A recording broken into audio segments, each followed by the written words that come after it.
pagsisikapan mo pa rin ito mga kapiksi, pero merong mga may mga marites sa paligid mo. May mga negative kang maririnig, merong kukontra sa'yo, merong hindi susuporta sa'yo, merong marites, ganyan, na pwedeng magpa-impluensya sa inyo mga kapiksi. And for some of you, parang nagiging cause din siya ng disappointment mo because sabi ko nga, you're doing everything that you can. Masipag kayo guys, no? Ayan, no? Kitang-kita yung inyong kasipagan talaga naman na super sipag nyo. Ayan.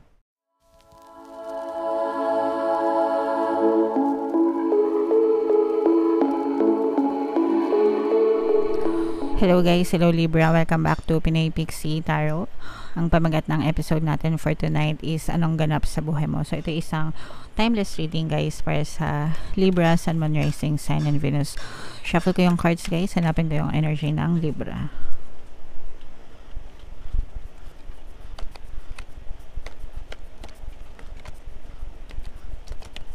Ito guys, so Libra, kayo ay represent ng Queen of Scrolls sa ating spread. Nakabaligtad yung energy nyo mga kapigsi.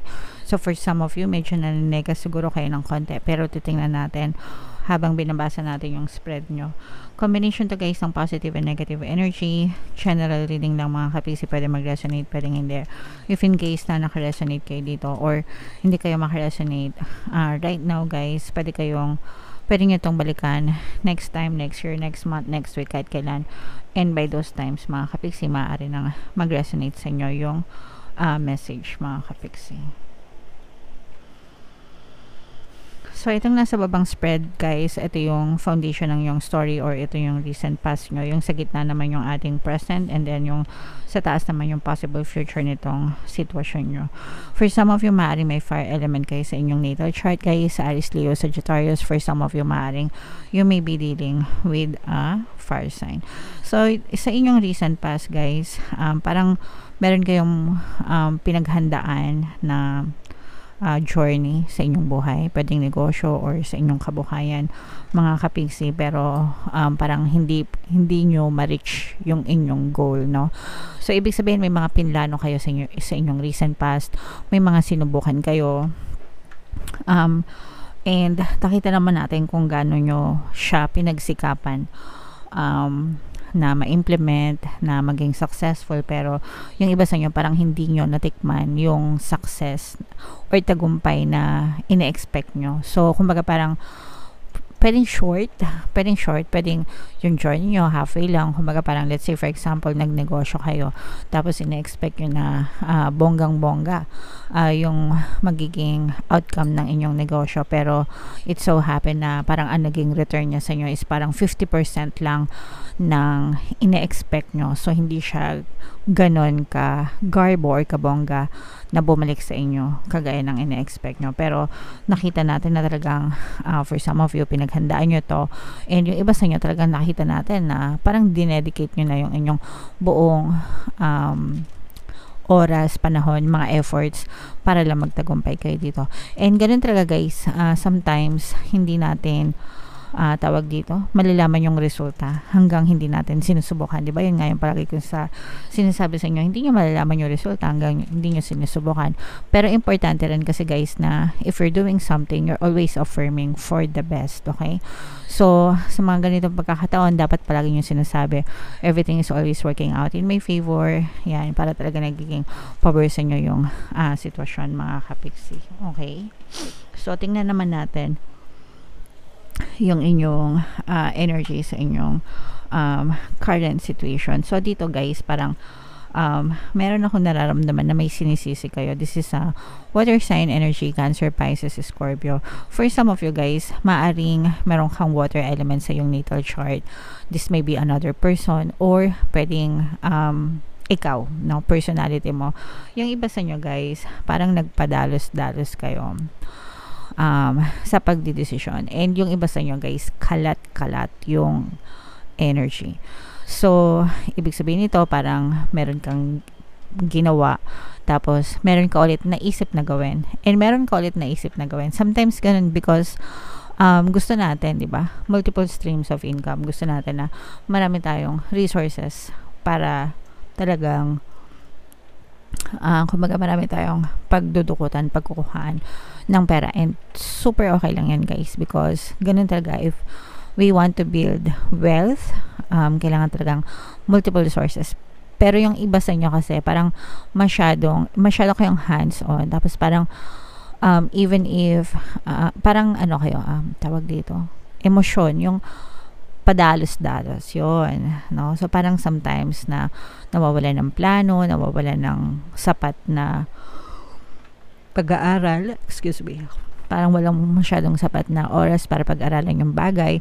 And then sinabi lang ni kumare, sinabi lang ni kumpare, ganyan, sinabi ni Mars, Mars, lagay tayo dito, ganito, ganyan, subukan natin, ganito, ganyan. So, kumbaga wasak-wasak, masyadong hindi focused yung inyong attention sa isang bagay lang, mga kapiksi. And, doon na, syempre, kapag kalat-kalat yung energy nyo, mga kapiksi, kalat-kalat din yung ano nun, yung magiging resulta no, kumbaga sabog-sabog, kasi hindi na-focus sa isang bagay, mga kapigsi, okay? And yun yung sometimes nagiging cause ng failure ng iba, because sabi ko nga, wala mang masama doon, pero dapat pinag-aaralan nyo. Let's say for example, hindi mo kaya na gawin ito, i-handle ito, i-delegate mo, no? Kung meron ka mapagkakatiwalaan, i-delegate mo sa mas marunong, sa manager, ganyan, tapos bayaran mo sila, di ba? At least matututukan nila yung business or kung ano man yung ginagawa mo. Kesa dun sa gagawin mo lahat, ikaw lahat hands-on. You can only do so much, mga kapiksi, and probably dun yung naging cause ng failure mo. So, maging lesson siya sa inyo. Pero in the near future, mga kapiksi, talagang pagsisikapan mo pa rin. Kasi masipag talaga kayo by nature, no? Masipag talaga kayo by nature. Pagsisikapan mo pa rin ito, mga kapiksi, pero merong mga may mga marites sa paligid mo. May mga negative kang maririnig, merong kukontra sa'yo, merong hindi susuporta sa'yo, merong marites, ganyan, na pwedeng magpa-impluensya sa inyo, mga kapiksi. And for some of you, parang nagiging cause din siya ng disappointment mo, because sabi ko nga, you're doing everything that you can. Masipag kayo guys, no? Ay, ano, kitang-kita yung inyong kasipagan talaga naman, na super sipag nyo, ayan. Super sipag nyo, araw-gabi, di ba? Araw-gabi, literal, talagang kilos kayo ng kilos. Yung, I'm sensing na yung iba sa inyo, parang hindi mapahinga yung isip nyo. Yung isip nyo, comment down below guys. Parang ang dami yung ideas, ang dami nyo palaging iniisip, ang dami yung mga plano. And sometimes, parang masyado nang kulang yung 24 hours sa isang oras para lang magawa mo yun. Tapos, eto pa, sasabayan pa ng mga marites, parang makakarinig ka ng pangungontra, no, ng ibang tao. And pwedeng ano din to, kapamilya mo, yan, kadugo mo. Kumbaga, hindi ka masyado makakuha ng suporta sa kanila, and sometimes sila pa yung magda-down sa'yo. Okay? So, okay lang yan guys, deadma lang, di ba? Focus on yourself, pero i-focus mo rin muna sa isang bagay. Kapag let's say for example, marami ka talagang gustong gawin, ano mo muna to, kumbaga, i-stable mo muna. Pag stable nito, tsaka pumunta sa isa. Pag stable nito, tsaka pumunta sa isa. Pag stable nito, tsaka pumunta sa isa. Okay? At least stable na siya. Little to no monitoring na siya. Less, ganyan. Tapos pwede mo lang i-delegate sa iba. Tapos babayaran mo na lang para, gets nyo ba? Yeah. Okay. So, comment down below, Libra, if feeling nyo nakaresonate kayo dyan. Ay, by the way, meron pa pala tayong additional na message para sa inyo. So, shuffle natin tong cards, guys. Habang sinashuffle natin to, panoorin nyo muna tong video natin regarding sa ating paano mag-manifest ng abundance video course. Kapiksi, sawa ka na ba sa mga struggles at hirap sa buhay mo? Masipag ka ba at masikap sa buhay ngunit hindi ka pa rin umaasenso? Ilang beses ka na bang nag-attempt magnegosyo at mag-invest pero palagi ka pa rin nalulugi? Sa pagkakataon na ito ay maaaring may subconscious beliefs ka na nagiging balakid sa iyong pag-unlad at pagyaman. Introducing, paano mag-manifest ng abundance video course. Dito ay matututunan mong ma-overcome ang mga balakid mo para tuluyan ka ng umunlad, umasenso, sumagana, maging matagumpay, successful at maswerte sa iyong kabuhayan, pera, trabaho, negosyo, salapi at kaperahan ng bonggang-bongga. Dali, Mag-send na ng email sa pinoypixietaro@gmail.com at simulan na ang iyong pagyaman ngayon. Alright. So, gusto mo bang yumaman? Kapiksi, kung gusto mo yumaman, umunlad at umasenso ng bonggang-bongga, mag-avail ka na ng course, guys, kasi sobrang ganda talaga niyan. And good news, mga kapiksi, no? Dahil Christmas season ngayon, meron tayong Christmas sale. Magbibigay ako ng 10% discount plus 1 free pampaswerte subliminal sa lahat na mag-avail ng course until December 31, guys. Kaya mag-avail na kayo. Meron din tayo, guys, email coaching, manifest your desires using the law of attraction. If meron kayong mga specific na gusto nyong i-manifest, pwedeng love and relationship, guys, pwedeng money or career, pwede kayong magpabook ng email coaching session with me. Mag-send lang kayo, guys, ng email sa pinoypixietaro@gmail.com. So, ito yung mga additional na mensahe sa inyo. Ito, guys, natututo kayo, no? Marami kayong matututunan na leksyon dito sa journey na pinagdadaanan nyo. Kasi yung iba sa inyo, parang feeling ko nagta-trial and error. Pero yun nga, parang ano kayo torn, no? Sometimes may mga pagka-indecisive kayo. Torn between two things, ganyan. Torn between past and future, or past and present, ganyan.